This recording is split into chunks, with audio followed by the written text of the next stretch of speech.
Tonga soma eto amin'ny chaîne YouTube Fanosorana Vienana isika miarabantsika rehetra. Anomboka tsika hijery ny série mikasika ny fivoahana amin'ny Sarotra. Ny lahatsoratra voalohany hojerevantsika amin'izany dia mikasika ilay vehivavy narary sy nahelikeliky ny olona. Ny vehivavy narary sady nolavina sy nahelikeliky ny olona. Nandeha nakany atokantrano tompon'andraikitra ara-pivavahana Jesosy sy ny mpianany ho famaliana ny antsony. Nitangorona ny olona te hahita sy hanakaiky azy ka nanano sarotra ny lalan'izany. Teo dia nisy vehivavy voahilikiliky ny fiarahamonina ny andry azy. Ny iainan'io vehivavy io dia nitarika ny fitandremana manokana. Mitsidra-tsy nijanona na handritra ny 12 taona. Tamin'izany fotoana izany dia noverina fa ho fahotana ny antony nahatonga izany. Noverina ho tsy madio ilay vehivavy ary nahilikiliky ny fiarahamonina. Ao anatin'izany fitokanana izany dia nieritreritra izy 12 taona nijaliana sy finavizanana omeny olona tsiny sy ahelikiliky ny olona. Fanafody sady lafo no tsy misy vokany. Angamba nefa nanatona dada arabe nampanantena azy zavatra tsara izy tsy nisy dikany daholo. Ny masaka andohany dia nahita ny vahaolana amin'ny manjo azy. Misy izany lehilahy izany eny ny fa manasitrana aretina maro na dia iretsy azy tranona sady maimaim-pony. Sady ao an-tanàna izy izao. Niova ho fanapahan-kevitra ny eritreriny. Ho sarotra izy ny hanatrika azy. Matahotra izy sao hen'ny olona ny fijaliana ary dia ho voatsiratsira indray. Noho izany dia nanaraka azy fotsiny izy ka ho araraotana izay fotoana ahafahany kasika fotsiny ny akanjony. Resy lahatra tanteraka izy fa izy vokatra.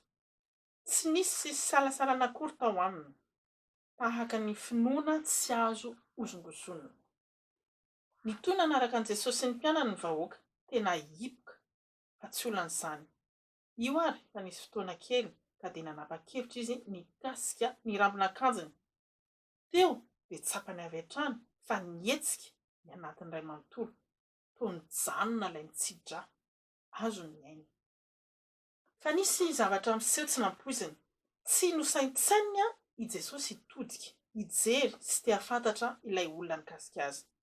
Niaro tena ny vahoaka ny mpianatra nanamafy fa tsy ho fantatra mihitsy hoe iza no nikasika azy noho ny habetsahan'ny olona. Tao anatin'ny fotoana fohy dia fohy izany rehetra izany. Tsy nanam-potoana andosirana raha vehivavy. Rakotry ny henatra izy satria fantany fa izy no nikasika ny akanjon'i Jesosy. Nahatsiaro tena ho tratra izy sahiran-tsaina.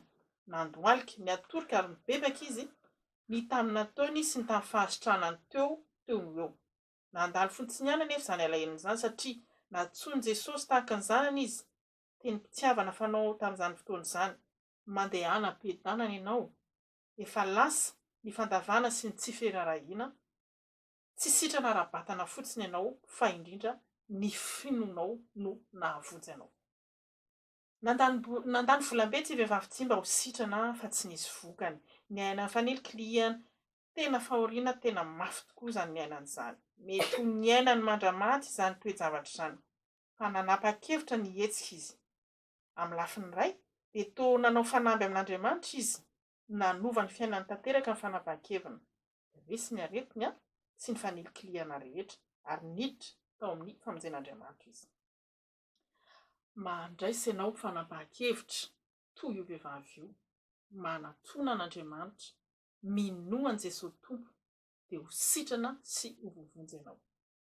Farany, raha ohatra ka tankina tanteraka ny fiainanao, manapaha-hevitra dian'izao, manatona an'Andriamanitra, na dia miafina aza ny zavatra manjoanao. Minoa fa hamaly anao Andriamanitra. Raha ohatra ka miinteresse anareo, raha ohatra ka mety aminareo ny fomba fampianarana sy fanehoana hevitra dia misy boribory maitsomaitso tsy indrimy boribory maitsomaitso dia ho hiditra ho mpandray anjara sy mpanaraka ny lesona ianao. Maimaim-pony rehetra izany. Farany manatona an'Andriamanitra fa tsy aninona ianao.